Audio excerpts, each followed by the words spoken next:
Today's topic is shoulder health. So the shoulder is the most mobile joint in the body, okay, but a lot of us cannot move our shoulders up, down. So if you notice, the shoulder moves in every direction. It's a ball and socket joint. It's a 360-degree movement joint. It can go up, down, in the front, in the back, and also rotate, right? This aspect of the shoulder joint makes it very unique and also makes it a little more fragile because it can move in every direction, and if it's not strong in a particular area, that weakness can be, suddenly brought into the limelight if you fall down or if you move in not a mindful manner. Okay, so there are many shoulder injuries that my clients also come to me with, like frozen shoulder, which happens when the shoulder capsule gets hardened and you are unable to move the shoulder. So it's literally like your shoulder freezes and there is a scar tissue which is formed. So stretching and working on rehab exercises can help frozen shoulders, help at least alleviate a lot of pain. Otherwise it's a very painful condition. You cannot move your shoulder in certain directions and in certain angles at all, so which is why literally the term frozen. The other thing is shoulder impingement, where a part of your rotator cuff muscles, they are literally trapped between the bones here, and that becomes inflamed and swollen and extremely painful. Then there are a lot of tears which happen. Shoulder dislocations, as I said, because it's a very mobile shoulder. If you're not mindful about how you're moving, or if you're not strong enough to do whatever you are intending to do, your shoulder can get dislocated. A lot of chaturams, a lot of Surya Namaskar. If you do Surya Namaskar marathons without having the inherent shoulder strength, these problems can be manifested. Okay, so always exercise, always take that load, always challenge yourself only to your limit, and always err on the side of caution. Doing 100 chaturams, 100, 200, 300, 500 Surya Namaskars can get these injuries to the surface. Even when you're lifting weights, see the form, understand how much you can lift. Don't keep on increasing the weight and putting unnecessary stress on these fragile joints without first strengthening them. Alright? This was the overview of the shoulder injuries. Now the shoulder and the neck are also interconnected. I'll just talk a little bit about the anatomy of the shoulders. So this is the shoulder. This part is your trapezius. Okay, now this is the upper tract or the upper trapezius, and it kind of goes down till your lower back, so it becomes narrow. So it's literally like a trapezius shape. That's why trapezium. So that's why it gets the name trapezius. The other one is this kite-shaped rhomboid here. Okay, these are very tight for a lot of people, including me. So those who work out and those who don't work out. Okay, one of the main reasons for people having shoulder problems is incorrect posture. Okay, I have spoken in detail about correct postural alignment in my previous back pain management workshop. I'll put a link up for you guys to go and get a refresher on that. In today's class, I'm going to talk about posture only with respect to the shoulders. Okay, so a lot of us have hunched shoulders. We are always working on the laptop like this. Some people think they look smart if they are like this. Some people are on the mobile like this, and some people just for whatever reason are conditioned to be like this. Okay, so this is how people are, in their usual daily life. What I want you guys to do right now is simply lift the shoulders up, take them back, open the chest, thrust the chest out, get the shoulders as away from your ears as possible and keep them there. So this versus this versus this. Okay, so this is the right postural alignment. Okay, this is the right postural alignment. This is the wrong one, this is the right. So when you are like this, this part, which is part of your chest muscles, the pec minor, that is always in a contracted position, and because of that there is a lot of tightness here and it's always tugging at the shoulder joint. Okay, so we are going to address that when I'm going to talk about the few rehab exercises, release techniques as well as stretches that I'm going to be showing you, which you can do twice a week. You will need very simple equipment about it. So this posture thing needs to be corrected, because if you do the rehab exercises and again revert to the wrong posture, it will affect your neck, it will affect your shoulder, and the dysfunction kind of continues. So in general you might need this tennis ball for the release here, because the foam roller is too big and bulky to go and address the trigger points in this area. And I have this thick band. Technically, there is a TheraBand which is available for injury management and injury prevention. So that light band you can use, which I used in my back workshop, or you can use a resistance band which is lighter than this. This one is a little harder, but for demonstration purposes, this can do.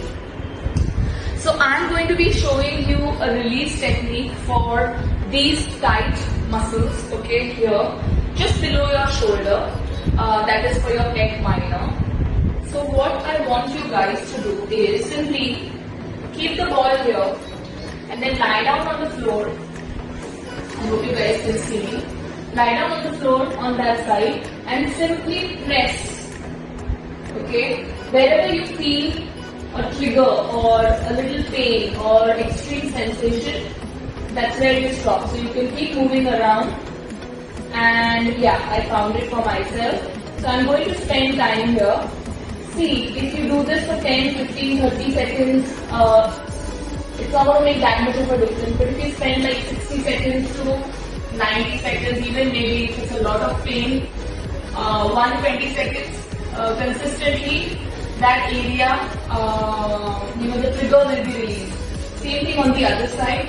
You just keep the ball under that area and you put pressure on it. So that is for the pec minor. The other area which is quite tight is this posterior deltoid. Take the same ball, keep it down, put it under the posterior deltoid, and this can be painful because it's even painful for me. Ouch. This really this area has a lot of tightness, okay, usually, and a lot of trigger points. So just simply use it, to get a feel of this area, and yeah, felt amazing, but also it's painful. So you control the pressure that you put on the ball. Okay, so if it's too much, you just back off a bit. So the pressure is not much, you gently go down, deep, sink into the ball. So these are the two areas. If you release the tightness in them, they will help address the issues. Alright. We spoke about posture correction. We spoke about release techniques for the shoulders. The next is some yoga stretches. Okay. If you saw my yesterday's Apple's test, it was nothing but Gomukhasana. Okay. Gomukhasana is basically on one side you do an internal rotation of the shoulder, and on the other side you do an external rotation of the shoulder. So this hand goes in, okay, and back. Okay. This hand goes down and in the front. Okay. So you are wrapping the hand in front here, and here you are taking the hand back. So all you have to do is take this hand up, get it in the front. If you can, bend your fingers or hold your fingers like this. Stay here for 30 seconds. Repeat. On the other side, this is a non-symmetrical pose. So one hand is going in and out, so you might be crooked on one side. If you are not able to do this, you can take a band simply.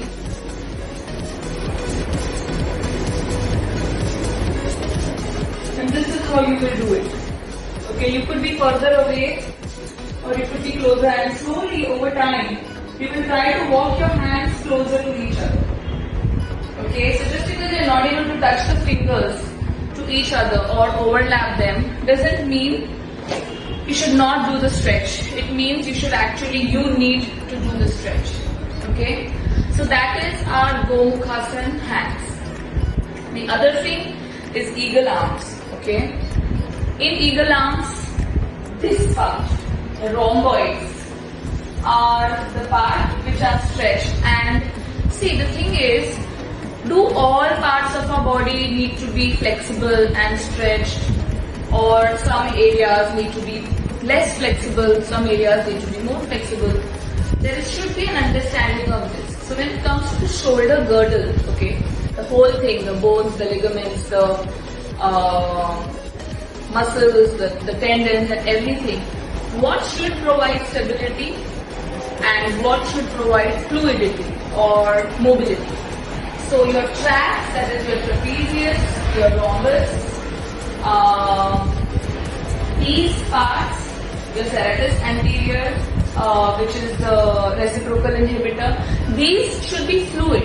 By fluid, what I mean is they should be mobile, they should elongate and contract, right? They should be fluid. However, the deltoids, the rotator cuff muscles, these provide stability.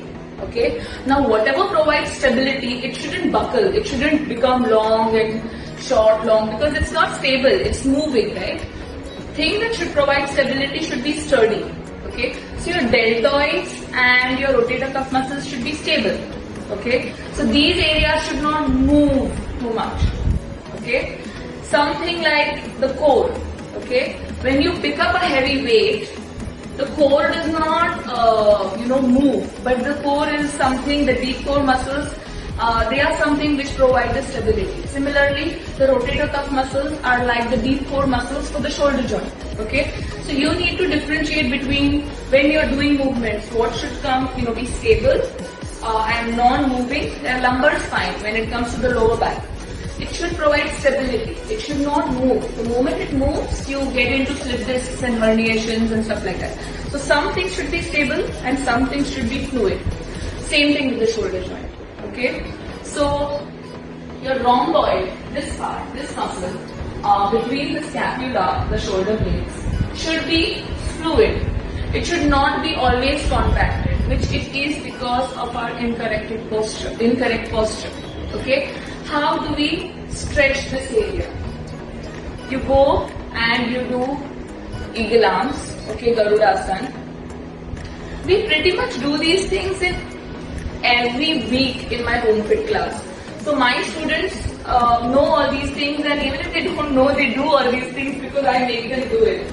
Okay. So now, after going into Garudasana arms, okay, when you inhale, your rhomboids get puffed up, okay, they expand, and when you exhale, you get your shoulder blades away from each other, you protract, okay, your shoulder blades, so they get stretched or extended. Puffed up, inhale, exhale, inhale, exhale. Similarly, repeat on the other side. You change the hand orientation in Garudasana or eagle arms. Inhale, puff up the rhomboid. Get the shoulder blades together. Chest is open.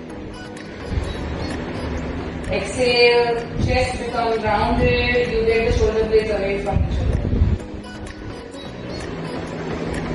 Okay? Do this at least 5 times on each side. Very regularly, you will see your shoulders moving much better and pain receding. So we spoke about 2 of the most important therapeutic yogic stretches. The third one is simple hugging yourself. Okay. Try to keep the hands on your shoulder blade, this side and this side. Okay. And this is how it could be. You could add a dynamic element to this stretch. Simply stand, Inhale, take your elbows up. Exhaling, take your shoulder blades away from each other. So I'm adding a cat-camel element to this hands. Okay, here as well. Inhale, exhale. Inhale, exhale. Anyone can do these stretches, whether they are children or most senior citizens or middle-aged people or young people. Anybody who is interested in moving freely in their day-to-day lives. This is not really about exercise. Okay, it's about creating space in the body to move freely and remain injury-free. Okay. So these are the three most important. If you don't have time to do anything else, focus on these stretches and trust me, you will see improvement in your shoulder pain. Of course, if it's very acute, please do consult a doctor and get a medical listing. But most of the stretches that the doctor will prescribe will fall in these categories. Then there are a few more stretches if you have maybe 10 more minutes, which you could incorporate in your practice. One is the sleeper stretch. Okay, so you lie down, you literally sleep. You can put a brick or a pillow under your head. This hand, the shoulder blade is kept nicely on the floor. This hand is perpendicular and literally you have to take this hand down, but not so easily. You have to resist the downward movement. So with this hand I will press this hand and this hand has to resist it. Okay? So it's anti-movement, that is also a stretch. Do not lie down like this, keep a brick or something under your neck to support it. Okay? So literally this is the stretch. Okay? So I'm trying to resist this hand going down, although I'm applying pressure with this hand. Again, be very gentle. These muscles are not meant to bear extremely heavy weight. The rotator cuffs, they are more like endurance muscles, so you have to keep them going, unlike the deltoids, which can take heavier weights. Okay? The next one is the lat stretch. So our bodies never work in isolation. Our body parts never work in isolation. Okay? The lats, okay, these sheets of muscles running through your entire back. When they are tight, they also transfer some of the dysfunctions and compensations to the shoulder joint. How do we stretch the lats? You go into an extended child's pose. Again, I do this stretch almost in every class of mine. So you go into an extended child's pose and first of all, you try to keep your elbows straight, get your chest to the floor. This itself releases a lot of tension in your armpit, in your serratus and also your lats back. Now for a targeted lat stretch, okay? Keep your palms facing each other. Hands very close, elbows straight and then try to get your chest to reach the floor. Okay? If you want an even more intense lat stretch, go for a cross hand position and try to open up into this whole area. Okay? This also will touch upon the same lat, but the lats are such big muscles, you know, different parts of the lats, and depending on where you feel most tightness, you should do all these three stretches. It hardly takes 30 seconds to do a stretch. The benefits go much beyond that. The next one is a simple wall stretch which I do in each and every class of home fit. So the hand is a little up, not down or straight, a little up, and then you turn. Okay? Be very gentle with your body when it comes to stretching. Also, do not stretch early in the mornings. Our bodies are cold. Okay? A cold rubber band, if you stretch it, it snaps. The same thing with our muscles. Ensure you stretch at around 4 or 5 o'clock in the evening when, with the day's activities, you have warmed up your body. Same thing on the other side. Hold it for 10 breaths or 30 seconds or whatever. Always breathe with a even, calm inhalation, exhalation. You should never huff or puff when it comes to stretching. It sends a wrong signal to your nervous system and you may freeze or get cramps or at worst get injured. Okay. So we have covered a few stretches for the shoulder. Let's look at a bit of strengthening work. Okay, a bit. Take a band, a lighter band than this. This is a little tougher band. You can go. Okay, even if you don't have a band, let me just show you the movement. Stand with your elbows close to the body. Okay, let me just move the camera a little bit closer.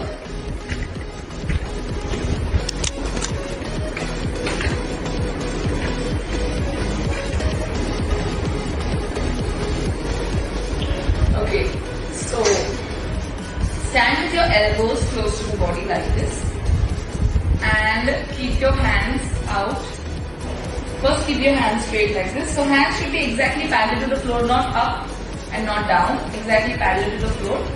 Try to go out as much as you can. Because we do this exercise very regularly in home fit, I am able to reach here, but you may not be able to. Do not go into a banana back. By banana back I mean this. Do not go into that. Try to keep the back neutral with a posterior pelvic tilt. Okay. So try to press your lower back a bit into the wall.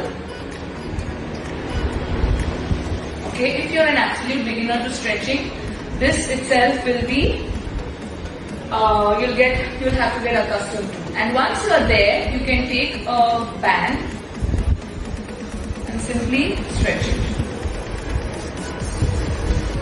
The good thing about these things is that you can dictate where you hold the band. If I hold it here, it's going to be very simple. If I hold it close, I'll have to apply more pressure to pull the band apart.